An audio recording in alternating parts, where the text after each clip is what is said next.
नमस्कार दोस्तों, इन्फोवैक्स में मैं रोशन मैथिल आपका स्वागत करता हूं। दोस्तों, आज हम बिल्कुल एक ऐसा टॉपिक लेकर के आए हैं जिसके बारे में आपको जानना बहुत जरूरी है। आप बोलेंगे कि सर ऐसा कौन सा टॉपिक है। देखिए, फाइनेंशियली लिटरेसी होना और फाइनेंशियली साउंडनेस होना दोनों बहुत ही ज़रूरी है। अगर आप मार्केट में हैं और आप इस दोनों से बिल्कुल अलग हैं तो आप समझ ही नहीं पाएंगे कि आपके पैसे कैसे लीकेज हो गए, आपके पैसे कैसे खत्म हो गए। और जबकि आपका अच्छा व्यापार चल रहा है, आप अच्छे नौकरी पेशा में लगे हुए हैं, आप अच्छे पैसे कमा रहे हैं, फिर भी आप अपने पैसे को जो कंपाउंडिंग के तरीके से आगे बढ़ाना चाहिए था, जो आपके पैसे आपको कमा के देते, वो आप नहीं कर पाएंगे। दोस्तों, दो चीज है जो मैं आपको बताता हूं, एक सेविंग होता है और एक इन्वेस्टमेंट होता है। इस दोनों में बेसिकली क्या डिफरेंस है, आज मैं इस चीज के बारे में बात करूंगा। लोग क्या करते हैं कि उनके पास में जो भी पैसा होता है उसको वो बैंक अकाउंट्स में रख लेते हैं और वो लोगों को क्या बताते हैं कि उनका एक अच्छा इन्वेस्टमेंट है। जी नहीं सर, आप यहाँ पे मिथ हैं, आप यहाँ पे गलत हैं। आप बोलेंगे क्या गलत है, सही बात तो है, जो पैसे बैंक में पड़े हुए हैं वो इन्वेस्टमेंट है। जी नहीं, बैंक में पड़े हुए पैसे इन्वेस्टमेंट नहीं है, या फिर आपके पास में जो पैसे कैश में पड़े हुए हैं या किसी और फॉर्म में आपने उसको रखा हुआ है, वो सर इन्वेस्टमेंट नहीं है, वो एक सेविंग है। आपने अपने कमाई से कुछ पैसे बचा के रखे हैं, वो सेविंग है, वो इन्वेस्टमेंट नहीं है। क्योंकि इन्वेस्टमेंट का मतलब होता है कि आपका जो पैसा है वो पैसा कमाए। अब एक प्रश्न आ जाता है कि सर, बैंक में जो मैं पैसा डालता हूं, वास्तव में बैंक तो पैसा कमाती है, बैंक तो मुझे इंटरेस्ट देती है, तो पैसा तो कमाना ही हुआ ना। बैंक में जो आप पैसा डालते हैं, वास्तव में वो बैंक पैसा कमा नहीं रही है, पैसा गंवा रही है। आप बोलेंगे कैसे, बताओ कैसे पैसा गंवा रही है। बहुत ही आसान तरीका से दोस्त समझिए। एक बात बताइए, आपने आज कोई मान लो एक मोटरसाइकिल आज आपने 1 लाख रुपए का खरीदा, सपोज डैट, ठीक है, 1 लाख रुपए का खरीद लिया। दूसरा केस क्या हो सकता है कि आप उस 1 लाख रुपए का मोटरसाइकिल नहीं खरीदो और उस 1 लाख रुपए को आप बैंक में डाल दो। चलो ठीक है, आपने वो 1 लाख रुपए की मोटरसाइकिल नहीं खरीदी और वो 1 लाख रुपए आपने बैंक में डाल दिया। अब बैंक क्या करेगी, आपको इंटरेस्ट देगी। तो बैंक ने आपको इंटरेस्ट दिया, क्योंकि बैंक की इंटरेस्ट ही 2% 2.5% की है पूरे ईयर की। तो 1 साल बाद जब वो पैसे को आप निकालते हो बैंक से, तो बैंक ने आपको दिया कितना, 1,02,500 रुपए, 1,02,500 रुपए, ठीक है। अब वही पैसा लेकर के 1 साल बाद जब आप बाइक खरीदने जाते हैं, मोटरसाइकिल खरीदने जाते हैं, तो वही मोटरसाइकिल जो 1 साल पहले आप 1 लाख रुपए का खरीद रहे थे, उसी मोटरसाइकिल का कीमत हो गया सर 1,05,000 रुपए। तो आप वो पैसे से तो मोटरसाइकिल खरीद नहीं सकते हो, कैसे खरीदोगे, 2,500 रुपए आपको और अपने जेब से लगाना पड़ेगा। तो ये सबसे बड़ी लैकनेस है समझने का, इस चीज को समझने की जरूरत है। बैंक के पास में जो आपका पैसा था वो पैसे भी लीकेज हुए। कहने का मतलब कि आज जो चीज आप 1 लाख रुपए में खरीद लेते, कल वो इन्फ्लेशन के कारण आप उसको 1,05,000 रुपए देना पड़ रहा है, जबकि बैंक आपको सिर्फ 2,500 रुपए इंटरेस्ट के रूप में दिया। तो ये 2.5% की लॉस आपने किया सर, ये 2.5% की लॉस आपने किया।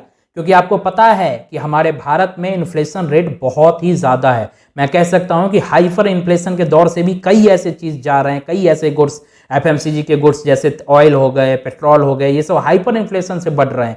इतने बड़े इन्फ्लेशन है इनमें, जो आप 1 साल पहले जिस रेट पे पेट्रोल या ऑयल खरीद सकते थे वो अब नहीं खरीद सकते हो। ठीक उसी प्रकार जो सेमीकंडक्टर्स, जितने लैपटॉप्स, गैजेट्स वगैरह थे, इसके जो प्राइस हाइक हुए हैं, तो आप इस सब चीज को देखोगे तो ये हाइपर इन्फ्लेशन चल रहा है। कहने का मतलब बैंक में भी आपके जो पैसा है वास्तव में वो इन्वेस्टमेंट नहीं है, बैंक में जो भी पैसा है वो भी आपके सेविंग है। अब बात आता है कि सर कौन से पैसा को हम इन्वेस्टमेंट कहेंगे। इन्वेस्टमेंट की चीजों को समझिए दोस्त। इन्वेस्टमेंट का मतलब होता है वैसा पैसा जो आपका बैठा हुआ नहीं है, जो आपके लिए काम कर रही है। आप बोलेंगे मेरे लिए काम कर रहा है, जी हाँ। आपको क्या लगता है इस पूरे विश्व में जितने भी बड़े लोग हुए हैं, जिनके पास में बहुत पैसे हो गए, क्या उन्होंने खुद से कमा करके किया है? जी नहीं, उनके लिए उनके पैसे ने काम किया।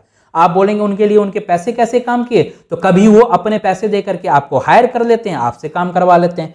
कई वो अपने पैसे किसी स्टॉक्स में डाल देते, किसी बॉन्ड्स में, किसी शेयर में डाल करके, किसी नेशनल अथॉरिटी की कोई बॉन्ड्स आती है उसमें डाल करके बहुत सारे मार्जिन कमा लेते हैं। तो उनके लिए उनके पैसे काम करते हैं। इन्वेस्टमेंट का मतलब यही होता है कि वो पैसा जो आपको कमा के दे, वो पैसा नहीं जो आपको गवा के दे। क्योंकि बैंक में जो पैसा आप रख रहे हैं वास्तव में वो आपको गवा के दे रहा। मैं तो आपको एग्जांपल समझाया कि जो गाड़ी आप 1 साल पहले 1 लाख रुपए का ले सकते हो, अभी नहीं ले सकते हो। बैंक ने आपको उतना अगर इंटरेस्ट भी दे दिया रहता तो ये रहता है कि चलो मेरी मूलधन बची हुई है, यानी बैंक अगर 5,000 भी इंटरेस्ट दिए रहते तो 1,05,000 की गाड़ी, यानी 1 साल पहले भी हम उतना कमाते और 1 साल बाद भी हम उतना ले रहे हैं। तो आप वैसा ही इन्वेस्टमेंट चुनिए जिस इन्वेस्टमेंट में इन्फ्लेशन को खत्म करने की शक्ति हो, उसे ही हम इन्वेस्टमेंट कहेंगे। सपोज दैट अगर इन्फ्लेशन 5% है और कोई आप ऐसा प्लान ढूंढ रहे हो इन्वेस्टमेंट का जहां से आपको सिर्फ 3% की रिटर्न मिल रही है, तो वो इन्वेस्टमेंट है ही नहीं सर, वो इन्वेस्टमेंट नहीं है। उस चीज को समझ लीजिए आप, ये बिल्कुल भी इन्वेस्टमेंट नहीं है।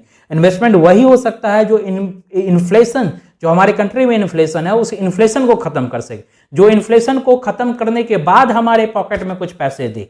तो जैसे मान लो आप उस पैसे को एफडी करवाते और एफडी मान लो 7% पे आप एफडी करवाते, तो 7,000 रुपए साल के अंत में आपको मिलते। तो वो 7,000 में क्या होता कि 1,05,000 में ही आप बाइक खरीदते और 2,000 रुपए की आपको प्रॉफिट हो जाता।